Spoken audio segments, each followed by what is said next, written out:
Hello again. Welcome to another edition of the Real Ale Guide. We have Chad 9976 and Chad's beer reviews with us today. We're Hey. reviewing uh, a Boddingtons Draught Bitter, and over there in America where they export it, it's Boddingtons Pub Ale. Yep. Now over here in the UK, it's 3.5% ABV. And if Chad holds his, actually, I don't think they got the ABV on Chad's can, but No, it doesn't say. It's 4.7% though. so it's actually 1.2% more in the alcohol volume. So it's going to be very interesting to see um, the different flavors and tastes that are going on. This. Okay, so should we pour this one out, mate? Yep. I've been told when you pour oh, I spilled a little. It's wow, yeah, it is very, very. They call it the cream of Manchester. I actually remember this beer when they put a massive advertising campaign out in the 90s, and they basically got everybody to drink it. Perhaps that's when InBev bought it. It was everywhere. Everybody was drinking it on draft and in cans. Every party you go to, they were drinking this. But look at they use a widget in the bottom, but look at that. Yeah, it's the nitrogen to give it that creamy body. It's I gonna never take. get tired of seeing that, even if I don't like the beer. Yeah, you can see Yeah, we it's a very, got very. the color looks the same. It's like gold, pure gold. Yeah, golden in color, amber in color. Quite a big head as you'd expect. I'd probably three, Yeah. four finger head.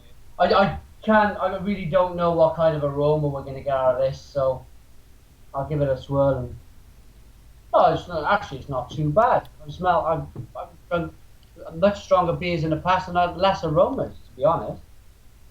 Mine's not very aromatic. I mean, it just smells like a generic British pub beer, which is what it is. Yeah. English bitter style. It's like when you walk into Mahar's, this is what it smells like.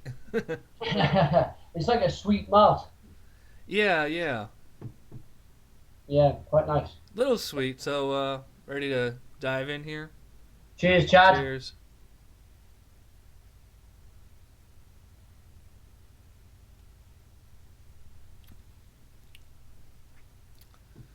The first thing I noticed was like how creamy that head feels and tastes. It was like whipped cream. Yeah, absolutely. And there's not much in the back end of the palate at all, is there? You get an um, initial like sweet malty taste, but basically Yeah. there's not much hop taste going on at all here, is there? No, it's like a pretty clean tasting beer. There's some like a little bit of malty sweetness for the first half, and it finishes pretty clean on the second half. Ooh. Yes, quite sweet. Just yeah, I think it's just quite a sweet malty, easy. I think basically this is the type of beer I would drink if I was to do a hard day's work, and um, I'd want something because I think this is the type of beer they make which you can a bitter which you can cool. Yeah. A lot of beers in the UK, bitters and ales, they make so you can drink them at room temperature. But I think they tried to craft this one so that you can really cool it down in the summer and have a barbecue or have a few after work. I got a quick question for the viewers. Does anybody know what the B's and the barrel stand for? The old oak barrel. And there's another thing as well on the can. It's like a half upside down horseshoe as well. Yeah. Perhaps people who know Boddingtons a little bit more could tell us a little bit of the history about it because it dates back to 1778. Yeah. Quite brewery. I would probably consider this a refreshing beer because it's cold.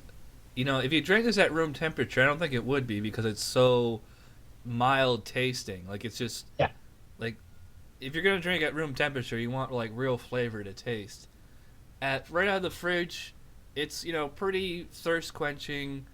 Um, but it's emphasizing just how overtly mild the beer is. Like if you're going into this thinking you're gonna get real hops or citrus or flowers or something like that, that's not what you get. Like I do get a little bit of that traditional English kind of red apple fruity taste, but it's very subtle. Otherwise, it just kind of drinks like, I don't know. It just drinks like it's just like the most generic beer you could possibly think of. I would go for this over a Heineken or a Carlin. Do you get Carlin over in America? No. Carlin's probably the biggest drink in the UK as a lager. I would go for this type of bitter over a Heineken and a lager. Yeah, I would Carlin too. or any day of the week.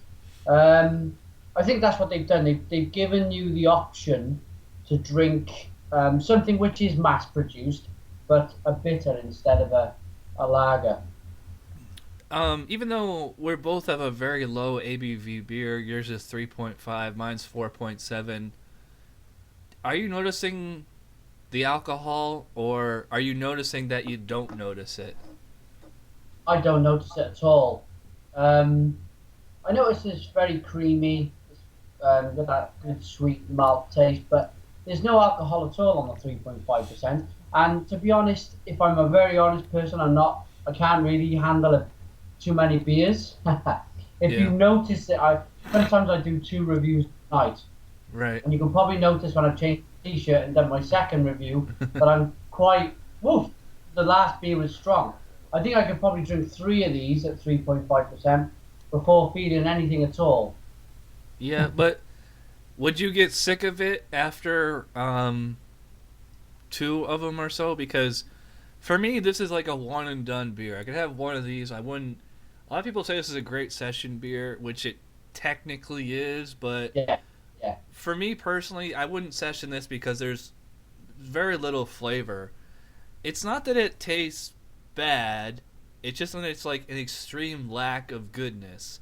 I'm thinking 4, maybe 5 for Uh, this. What do you yeah, think? I think I'd go 4, 5. I'm exactly on the same wavelength as you. If you were to ask me 18 months ago what I would give this beer, I would have gone, oh yeah, yeah, really nice, really nice. But since I picked up that camera, then my first webcam review on a beer, Right. and then I started buying beer, and then I started getting sent beer, there's so many complex beers out there that I really, really didn't know too much about. And now I'd say, yeah, this goes right down to a 4 because I like something complex now. I like to sit down and think about what I'm drinking rather than just knocking beers back for the hell of it.